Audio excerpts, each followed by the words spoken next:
আমার একটা সিগারেট দেন। একটু দাঁড়ান, দিতেছি। ভাইয়া এক হালি ডিম দিন তো।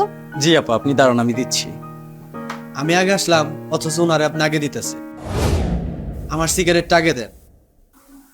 ভাই আপনি দেখতেছেন, আপা চোখে দেখতে পান না। ওনাকে এক হালি ডিম আগে দিয়ে দিই, তারপর আপনাকে দিচ্ছি। একটু দাঁড়ান, দিচ্ছি আপা।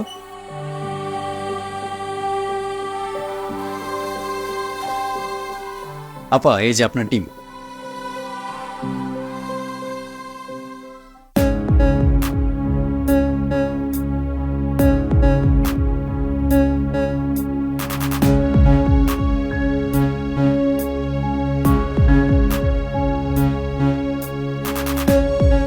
আপা এই যে নিন আপনার টাকা।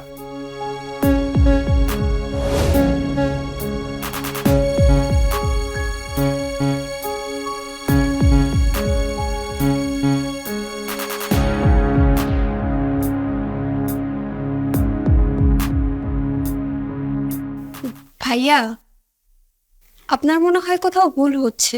আমি তো আপনাকে 100 টাকার নোট দিয়েছি, আপনি মনে হয় বেশি টাকা ফেরত দিয়েছেন। কই না তো আপা, আপনি তো আমাকে 500 টাকা দিছেন। 50 টাকা হচ্ছে ডিমের দাম, আর বাকি 450 টাকা তো আমি আপনাকে ফেরত দিছি। ভাইয়া আপনি কি শিওর যে আমি আপনাকে 500 টাকা দিয়েছি? আপা আপনি কি যে বলেন না, আপনি 500 টাকা দিছেন বলেই তো আমি আপনাকে 450 টাকা ফেরত দিছি। সেদে সেদে কেউ কি লস করতে চায় আপনি বলেন? ঠিক আছে ভাইয়া, থ্যাংক ইউ। জি আপা, আবার আসবেন।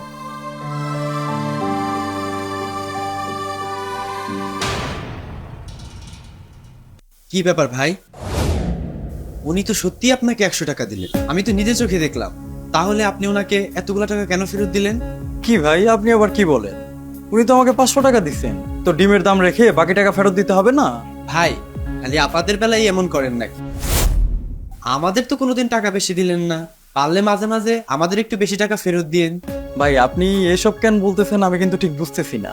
আপনি কি হিসাব জানেন না, নাকি টাকার নোট চিনেন না? আমি তো দেখতেছি আপনি তো ঠিক মতো টাকার নোটই চিনেন না। ভাইজান আপনি একটা সিগারেট চাইছেন তো আমি দিতেছি। প্লিজ আপনি কথাগুলো একটু আস্তে বলেন।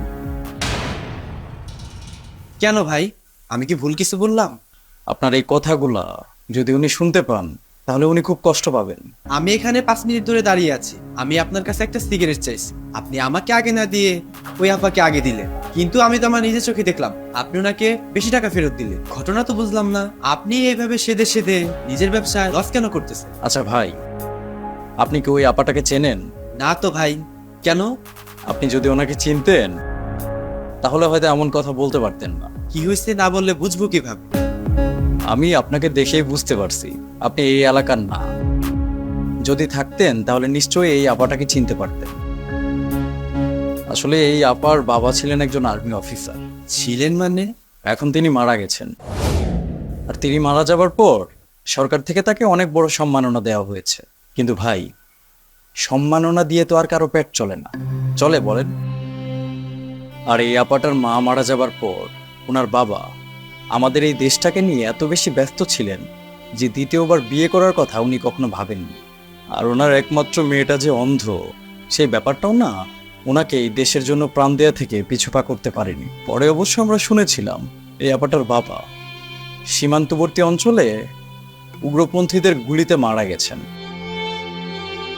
এই আপাটাকে অবশ্য তার দাদি এতদিন দেখাশোনা করত, কিন্তু 2 মাস হয়েছে ওনার দাদিও মারা গেছেন। আহারে, মানুষের জীবন কি অদ্ভুত। জানেন ভাই, আমরা এই মহল্লার যত দোকানদার আছি, যত ব্যবসায়ী আছি, আমরা সবাই মিলে এই আপাটার জন্য ফান্ড কালেক্ট করেছিলাম। তারপর সেটা তাকে দেওয়ার জন্য অনেক জোরাজুরি করেছি, কিন্তু তিনি না আমাদের এই টাকাটা নেন নাই। একজন বীর বাবার বীর কন্যা বলে কথা। সামান্য জীবন যুদ্ধকে ভয় পেলে তার কি আর চলবে বলেন? তাহলে ভাই এই মেয়েটার দিন চলে কিভাবে? আত্মীয় স্বজন তো কেউ নাই। আমি যতদূর জানি উনি এখন ছোট বাচ্চাদের টিউশনি করে নিজের খরচটা চালান। আহারে, মানুষের জীবন। এই এলাকার সবাই মিলে এই আপাটাকে সাহায্য করার অনেক চেষ্টা করেছি, কিন্তু তিনি না নেন নাই। আত্মসম্মান বোধটা ওনার অনেক বেশি, সুতরাং কি আর করার, তাকে সাহায্য করার এই একটা মাত্র রাস্তা ছিল যেটা আমরা বেছে নিলাম। আমার মতো এই মহল্লার আরো অনেকেই আছে যারা তাকে এভাবে সাহায্য করেন। আমার কথা যদি আপনার বিশ্বাস না হয়, এই মহল্লার যে কোনো দোকানে আপনি যাবেন, যখন এই আপাটা যায়, গেলেই আপনি বুঝতে পারবেন। আপনি যেন কি বলতেছিলেন? আমি নাকি অঙ্কে কাঁচা। এখন আপনিই বলেন, আমি কি অঙ্কে কাঁচা, নাকি আমি ব্যবসায় লোকসান করতেছি? ভাই, আপনাদের না দেখলে বুঝতাম না। সমাজে এখনো ভালো মানুষ বেঁচে আছে।